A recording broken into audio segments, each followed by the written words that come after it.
Quanto più volte sollecitato dalla stampa locale e da molti cittadini sui ritardi che stanno caratterizzando la formazione e l'operatività della macchina organizzativa e amministrativa di Agrigento, capitale della cultura 2025, sono condivisi anche dall'autorevole quotidiano economico nazionale Il Sole 24 Ore, che oggi titola Agrigento, capitale della cultura, rischio flop tra polemiche e ritardi. Nulla di nuovo, ma un fatto è certo: a pochi giorni dal saluto al 2024 e nonostante il cauto ottimismo in più casi palesato dal sindaco Franco Miccichè, che di esaltazioni dei detrattori o no si tratti, c'è un ritardo che non può essere celato. Lo statuto della fondazione non ha ancora incassato il sì di due soci indicati nello stesso, che sono il Consorzio Universitario Empedocle e il Comune di Lampedusa.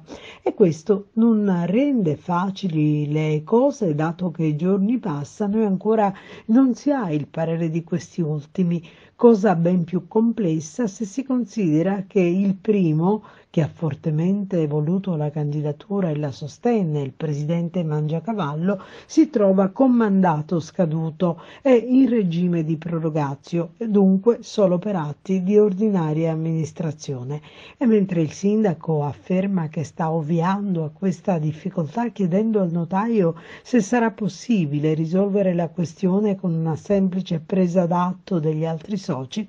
così riporta il Sole 24 Ore su Mangiacavallo, che lancia un appello all'unità,